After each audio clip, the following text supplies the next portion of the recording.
Hello friends, இன்றைக்கி வித்தியாசமான முறையில் முட்டை செய்ய போகிறோம். தயிருக்கு, லெமன் சாதத்துக்கு, தக்காளி சாதத்துக்கு, ரசத்துக்கு, சாம்பாருக்குலாம் அவ்வளோ சூப்பராக இருக்கும். ஈஸியான ஒரு வேலை தான். வாங்க இது எப்படி பண்ணலான்ட்டு பார்க்கலாம். முட்டையை நல்லா வேக வச்சுக்கணும். பாருங்கள், பூண்டு ஒரு 10 பல் எடுத்து வச்சுக்கிறேன். கருவேப்பிலை அவ்வளோதான். இதை 1-2 நல்லா அரைச்சி கொண்டு வந்துக்கலாம். இந்த மாதிரி தான் கொரகொரப்பாக நம்ம அரைச்சி எடுத்துக்கணும். இப்போ இதை நம்ம பாதியாக கட் பண்ணிக்கலாம்.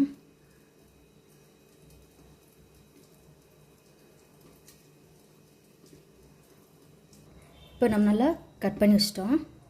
இப்போ இதில் ஒரு 3/4 ஸ்பூனு மிளகாத்தூளை போட்டுடலாம். காரத்தை அந்த மாதிரி பண்ணிக்காம. இப்போ இதில் சும்மா கொஞ்சோண்டு மிளகுத்தூள் அதையும் போட்டுடலாம்.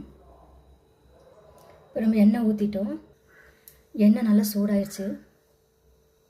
இந்த மசாலா ஊற்றிடலாம்.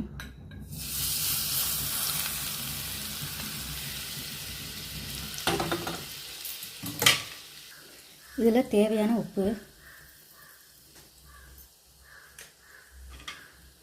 நல்லா கலந்துக்கலாம். சூப்பராக இருக்கும்.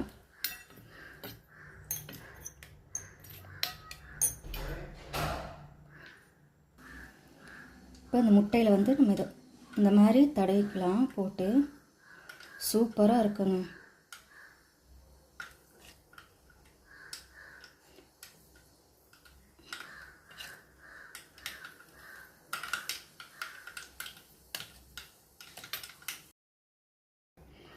இதை நீங்கள் இப்படியும் வச்சுக்கலாம்.